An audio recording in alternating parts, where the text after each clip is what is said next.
if you could produce a more immersive social experience, now everybody's having their individual social experiences. Like now, what I worry about with AI, with VR, with all these kind of technologies that are expanding, we all inhabit our own singular world. Like that is more frightening to me than like, Yeah. that we all converge to the same experience.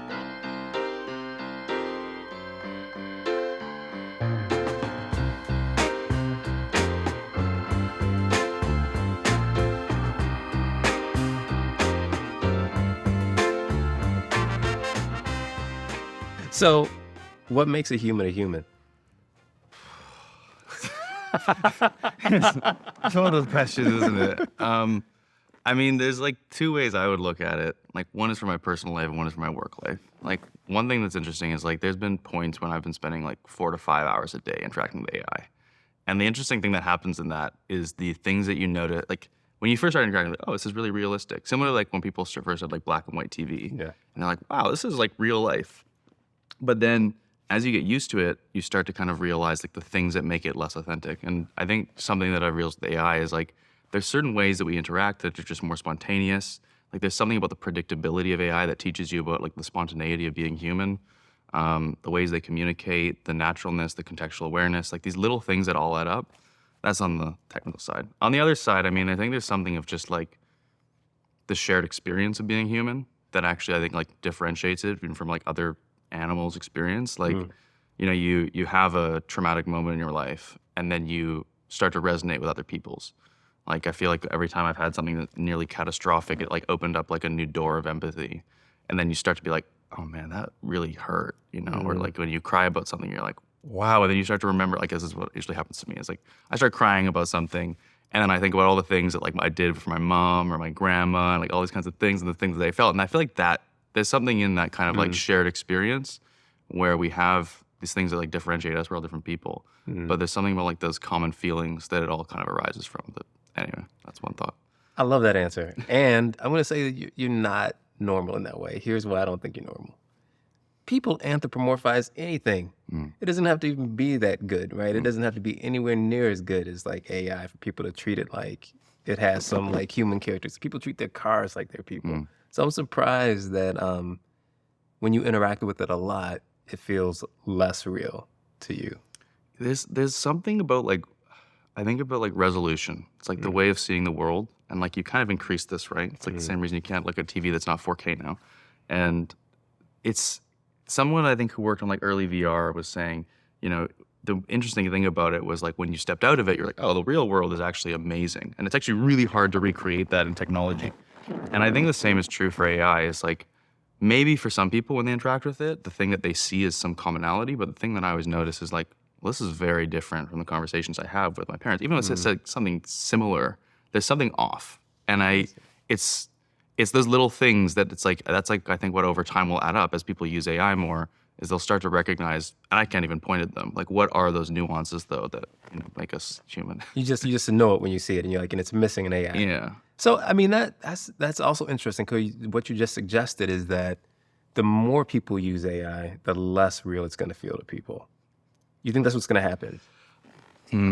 I mean, there's probably another case, like, it's the same way as like, your Instagram and Facebook feed isn't a real conversation. But there are certainly kids especially who would look at those kinds of feeds and feel like, oh, that's a real representation of my friends or my, my favorite celebrities or whatever actually think. When it's like completely, well, I shouldn't say completely, largely false.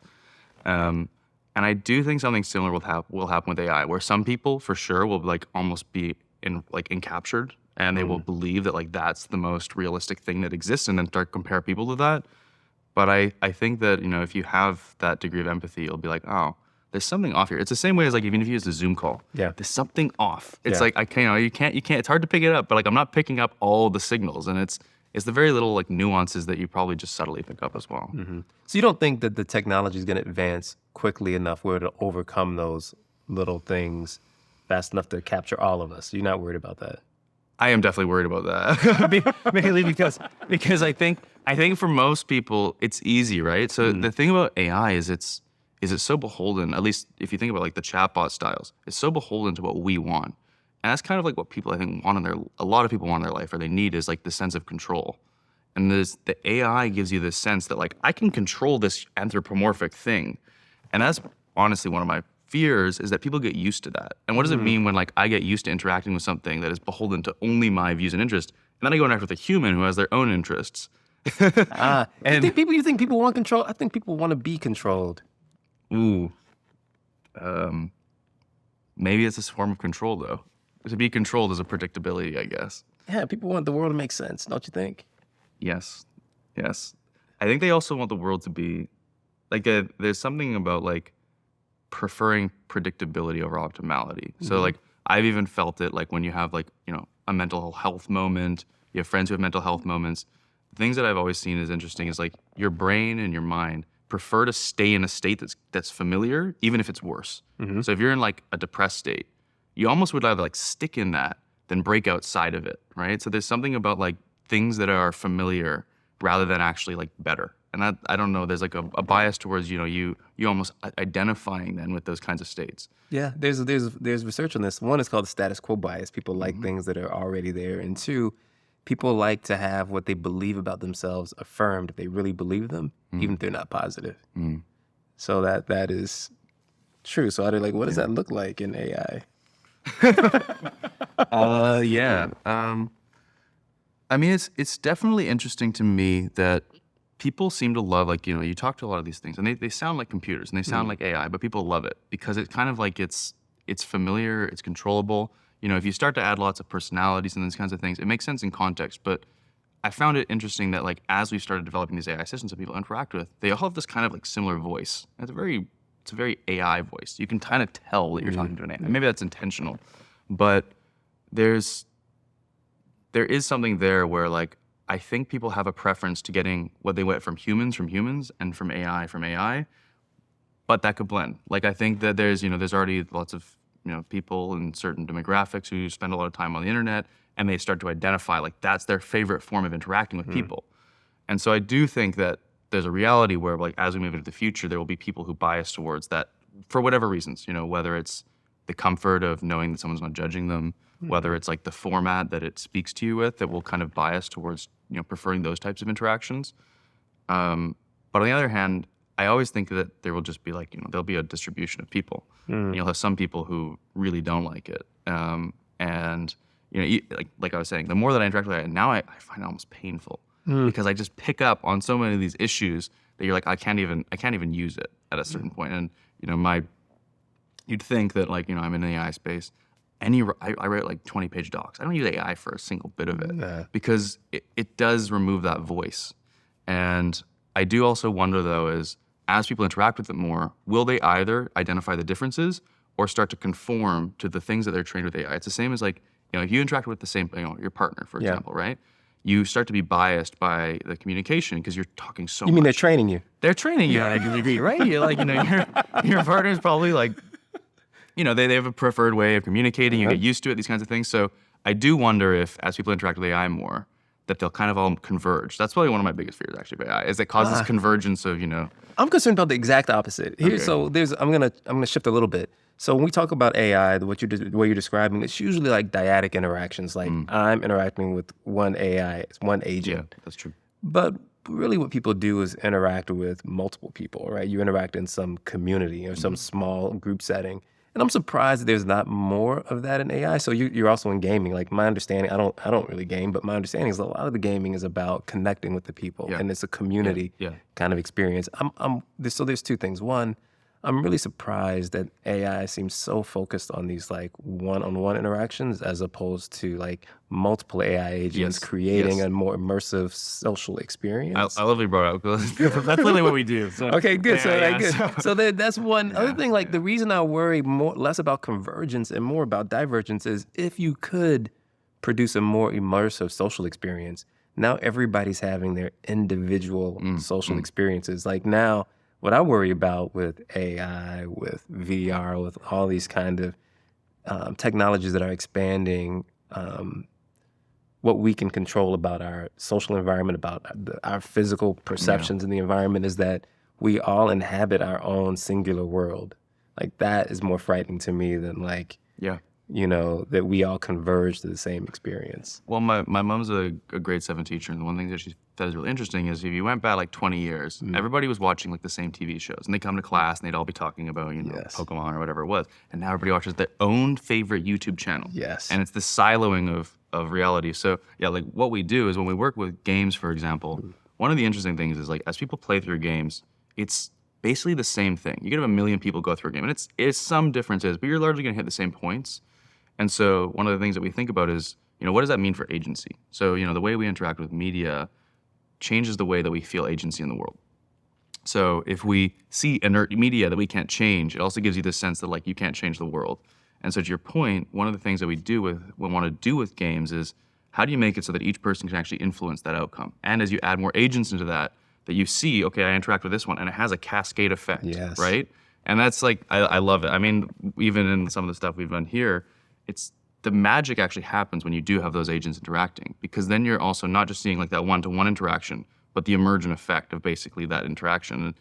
And another thing is if your main controls that you have in a computer is like point and click or, in the games, jump and shoot, we're trying to see like, what does it mean if social skills, like interaction like this, are the ways that you actually interact with the games or technology and the agents? Like that's a very different way of conversing or of dialogue than like button presses, right? And I think that changes the way that you sense agents in the world, because I think the way that most people change the world is by speaking, interacting with other humans, not by pressing buttons. I mean, arguably it's the case in some, but yeah.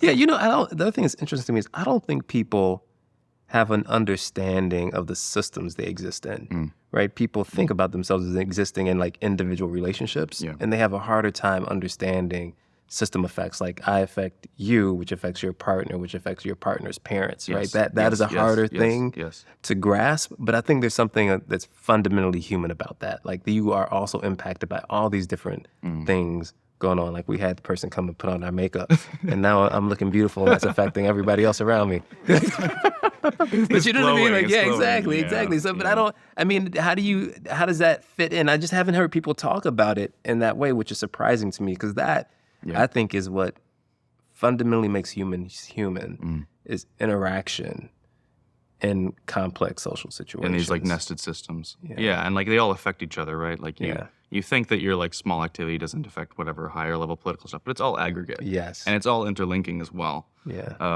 I mean, it's like the AI thing is interesting too, because I often hear people talk about it as like this evolution, right? You have like singular cells to monkeys to humans to AI, where it's like you could flip it, right? Where it's like more like, cells to organs to human to AI. It's a system overarching that just because it's trained on us and we do these things, we actually influence that system. And then it's kind of this, now that people are interacting with it, it has this interplay. Yes. And that's interesting too, when it becomes like, AI isn't this like singular entity. It is more of an institution or a system almost that is kind of overarching everything else. Yeah, and it's also weird because it's like our vision of who we are. So when we talk about AGI, it's like we don't even know what intelligence is, and we think we're going to produce something that has it. It's just an interesting situation where we talk about it, as you said, it's natural evolution, but in fact we're creating it, and it's not clear that we know exactly what it is we're creating. I actually think that one of the most interesting things is that we're starting to work on AI at a point where like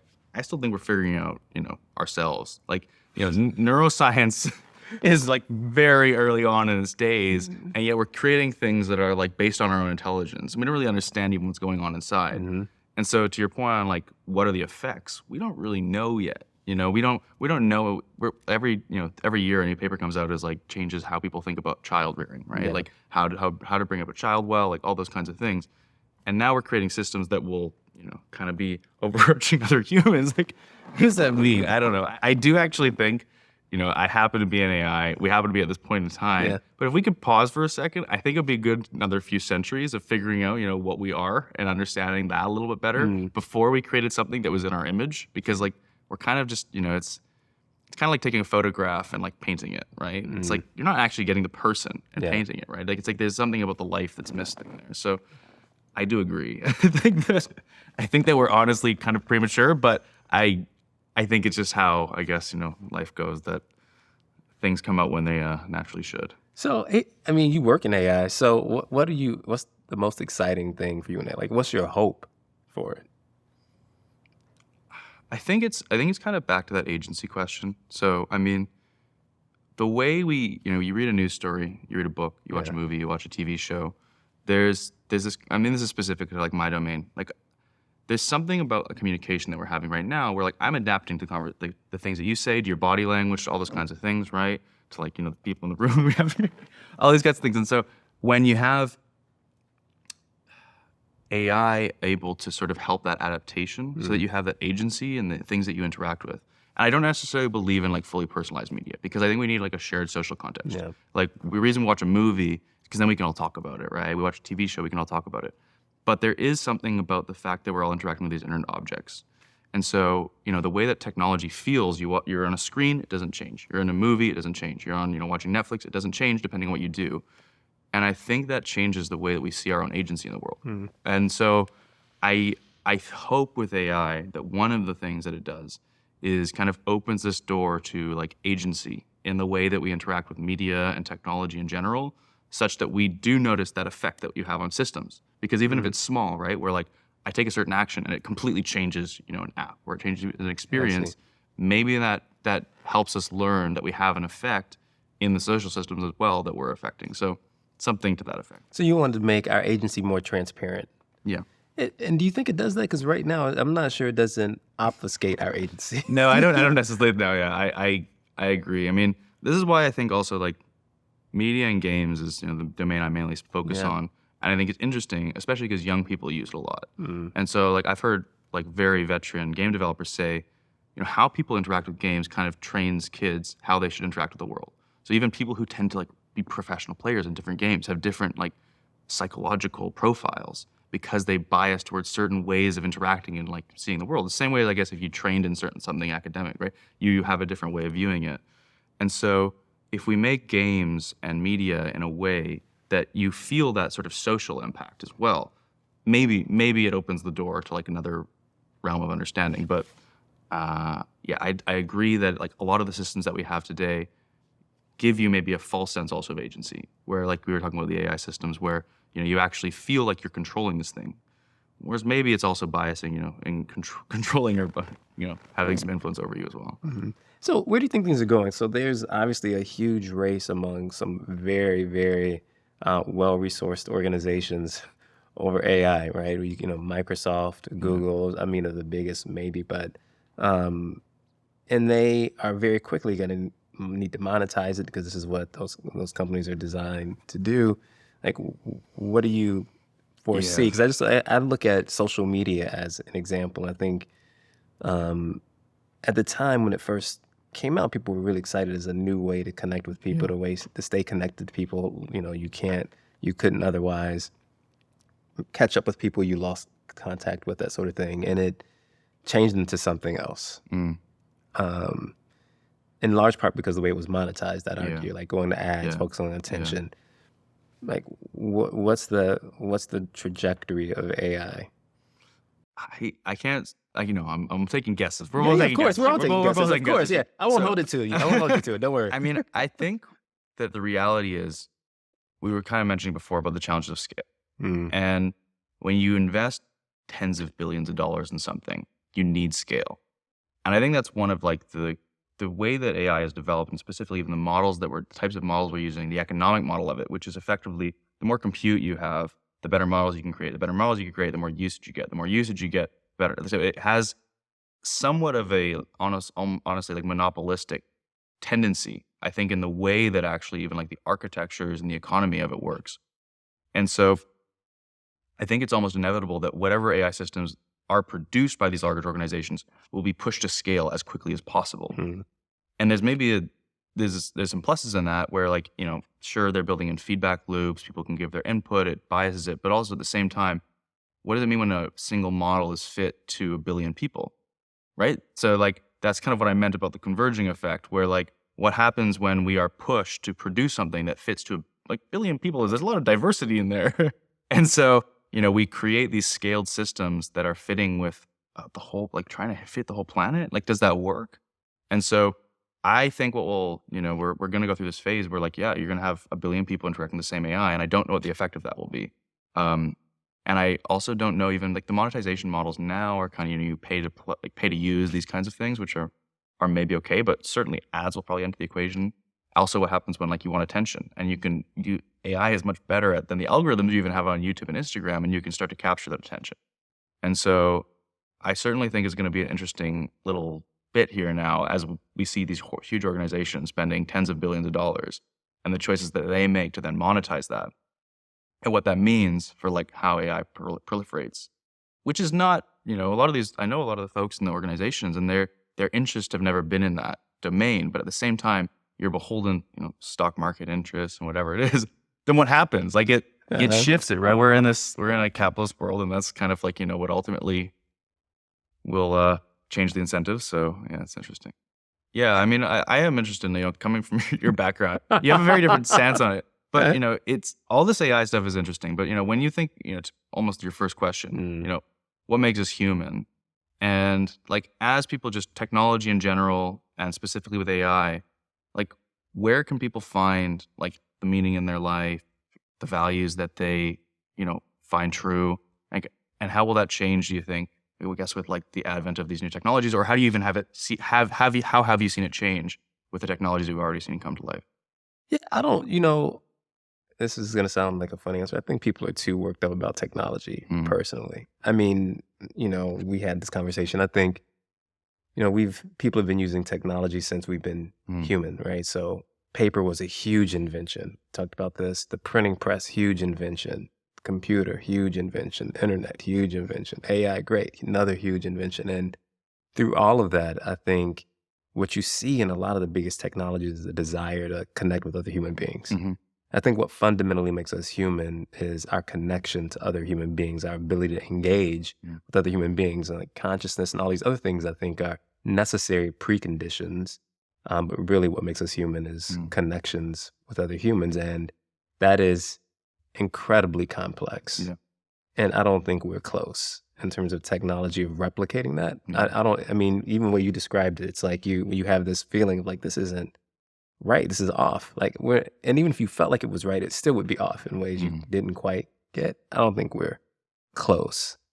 Though, because it's designed to pull our attention away from other things, I think it